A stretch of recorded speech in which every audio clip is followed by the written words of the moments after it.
मैं आपके साथ में ऋतु तोमर। पहाड़ समाचार की शुरुआत करेंगे। केदारनाथ में थमा प्रचार का शोर। उपचुनाव में बीजेपी कांग्रेस के बीच में सीधी टक्कर है। प्रचार में सभी पार्टियों ने झोंकी ताकत। 20 नवंबर को केदारनाथ उपचुनाव के लिए मतदान होना है।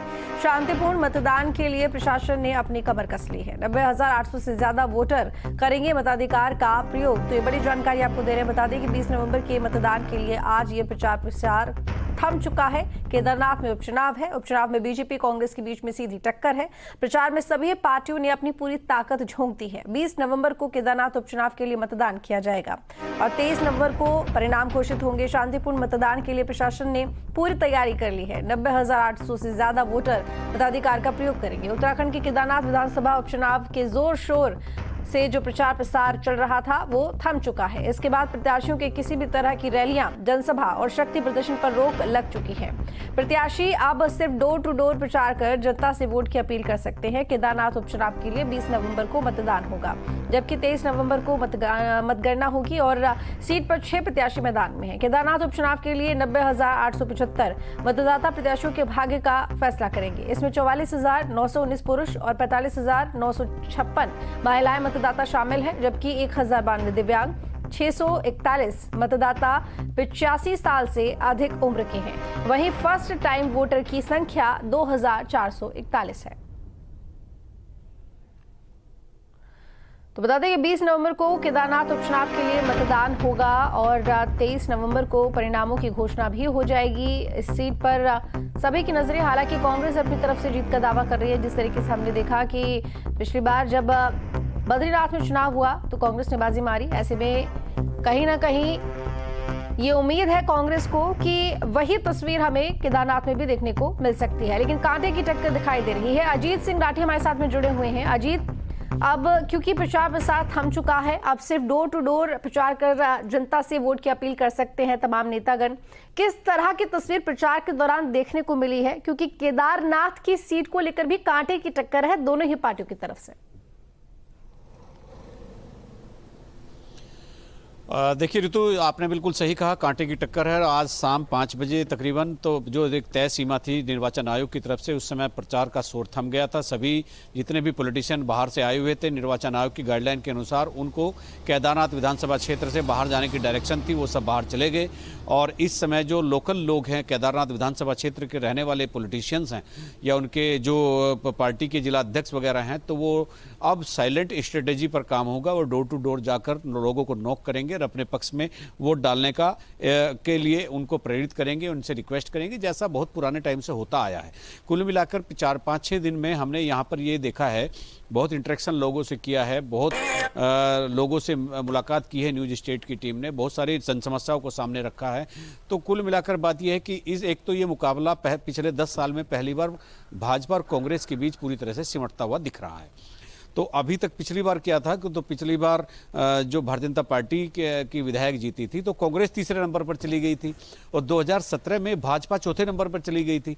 तो इस तरह से पिछले 2 चुनावों को अगर छोड़ दें, 10 साल के बाद एक ऐसी परिस्थिति उत्पन्न हो रही है, 10 नहीं मैं कहूँगा 12.5-13 साल के बाद एक ऐसी परिस्थिति केदारनाथ विधानसभा क्षेत्र में उत्पन्न हो रही है जब मुकाबला 1-to-1 कांग्रेस और भारतीय जनता पार्टी के बीच आ टिका है। और दोनों दलों पर मानसिक दबाव है जीतने के लिए। कांग्रेस पर इसलिए कि बद्रीनाथ और मंगलौर का उपचुनाव कांग्रेस ने जिस तरह से जीतकर सत्तारूढ़ भाजपा को धूल चटाई है, तो उससे उसके कार्यकर्ताओं की उम्मीद और पार्टी के हाईकमान की उम्मीद भी कांग्रेस के नेताओं से बढ़ गई है। और भाजपा पर तो ज्यादा मानसिक दबाव है, चूंकि उनकी सीटिंग जो एमएलए थी उन्हीं की थी, शैला रानी रावत, जिनके निधन के बाद यहां पर उपचुनाव हो रहा है। प्रधानमंत्री का एक फेवरेट डेस्टिनेशन है जहां वो हमेशा आते रहते हैं। इस लिहाज से भी केदारनाथ पुनर्निर्माण में प्रधानमंत्री नरेंद्र मोदी के जो प्रयास रहे हैं वो पूरा देश जानता है। तो इसलिए भी भारतीय जनता पार्टी पर बहुत ही मानसिक दबाव है, सरकार पर दबाव है कि यहाँ पर एक तो बीजेपी के ऊपर दबाव है, दूसरा आत्मविश्वास की बात करें तो कांग्रेस का हाई है। जिस तरीके से हमने बद्रीनाथ जो 2 सीटें रही हैं उनमें जो तस्वीर देखी है तो हमने देखा कि कांग्रेस ने किस तरह से बाजी मारी थी। सबसे बड़ी बात तो यह है कि यहाँ पर सत्ता में बीजेपी है। उसके बाद जो उपचुनाव हो रहा है तब वहां पर हमने देखा कि बीजेपी नहीं जीती 2 सीटों पर, लेकिन अब केदारनाथ को लेकर एक तो उम्मीदें भी ज्यादा, और जिस तरीके से अभी आपने एक बात का जिक्र किया, प्रधानमंत्री जब भी उत्तराखंड आते हैं कोशिश करते हैं कि केदारनाथ जरूर जाए। सबसे ज्यादा वक्त विकास कार्य केदारनाथ में हमने देखा भी है और देखने को मिल भी रहा है। तो जाहिर है कि उम्मीदें बीजेपी की भी बहुत होंगी। देखिए, नरेंद्र मोदी ऐसे अकेले प्रधानमंत्री हैं आज तक आज़ाद भारत में कि जो सबसे ज़्यादा बार केदारनाथ आए हैं। दूसरी बात क्या है कि 24 साल के राज्य के इतिहास में पहली बार ऐसा हुआ है कि कोई सत्तारूढ़ दल उत्तराखंड में बाई इलेक्शन हार गया, वो भी विधानसभा का।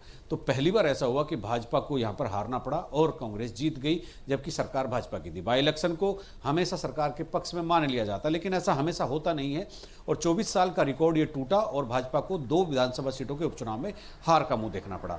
तो इसीलिए जो मैं कह रहा हूं कि केदारनाथ उत्तराखंड की एक सामान्य सीट नहीं है, ये पूरे देश में नैरेटिव तय करेगी कि भाजपा की राजनीति किस तरफ जा रही है।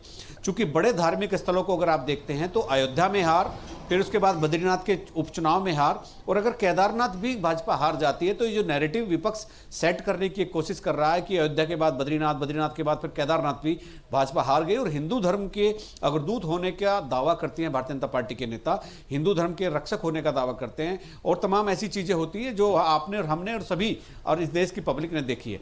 तो केदारनाथ इसलिए महत्वपूर्ण है कि प्रधानमंत्री के दिल के बहुत निकट केदारनाथ है, और इसलिए भी महत्वपूर्ण है कि पिछला बाई इलेक्शन हारने के बाद भारतीय जनता पार्टी ने और सरकार ने क्या कोई सबक लिया होगा कि नहीं लिया होगा। जिस तरह से फील्ड में स्ट्रगल वहां पर देखा जा रहा है, इतना संघर्ष वहां इस समय है कि जबकि एक तरफा चुनाव भारतीय जनता पार्टी के पक्ष में होना चाहिए था, लेकिन संघर्ष नेक टू नेक हो गया है। और जो एक निर्दलीय त्रिभुवन चौहान प्रत्याशी हैं वहां पर, जो निर्दलीय लड़ रहे हैं, उनकी उम्मीद थी कि वो 1000-1500 वोट पर सिमटेंगे, लेकिन वो काफी अपनी पट्टी में जो यात्रा मार्ग है वहां पर काफी एग्रेसिव होकर चुनाव लड़ रहे हैं। उनके वोट भी बढ़ने की पूरी संभावना यहाँ पर दिखाई दे रही है। चलिए अजीत, ये तो एक तरह से सियासी तस्वीर हो गई जो आपने हमें बताई है, लेकिन क्योंकि आप जमीन पर हैं, आप ज्यादा बेहतर तरीके से लोगों की बात को समझ पा रहे होंगे, जान पा रहे होंगे वहां के मुद्दे क्या हैं, लेकिन जो हवा का रुख है वो क्या कह रहा है, जनता क्या चाह रही है? देखिए, जनता की ज्यादातर लोगों की जुबान पर यात्रा इस बार प्रभावित हुई है। व्यापार लोगों को नुकसान हुआ है, व्यापारियों को नुकसान हुआ है, जो घोड़े खच्चर वाले थे उनको बड़ा नुकसान हुआ है। 31 जुलाई को आपको याद होगा एक बहुत बड़ी आपदा केदार घाटी में आ गई थी, उसकी वजह से यात्रा डिस्टर्ब रही है। तो लोगों को लगता है कि यात्रा बहुत प्रभावित हुई है, उनका नुकसान हुआ है, तो उनके जहन में वो बात है। लेकिन दूसरी तरफ उनके जहन में नरेंद्र मोदी भी हैं, चूंकि जिन्होंने पूरे केदारनाथ का कायाकल्प किया है। लेकिन लोग वहीं हरीश रावत को भी कहते हैं कि 2013 की आपदा के बाद सबसे ज्यादा काम हरीश रावत ने किया। तो मिलीजुली प्रतिक्रियाएं हैं और चूंकि स्ट्रगल है, चुनाव कांटे का है, कांटे का मुकाबला यहां पर होने जा रहा है, ऐसी संभावना यहां पर दिख रही है। लोगों से बातचीत के बाद जो एक फीडबैक मिल रहा है वो इसी तरह का है। जी, अगर यहाँ पर रैलियों की बात की जाए, क्योंकि जाहिर है कि पूरी ताकत दोनों ही पार्टियों ने अपनी तरफ से झोंक दी है प्रचार प्रसार को लेकर, कौन से बड़े चेहरे दिखाई दिए हैं बीजेपी के यहाँ पर प्रचार प्रसार के दौरान? देखिए, मुख्यमंत्री परसों यहाँ 3 सभाएं कर गए थे।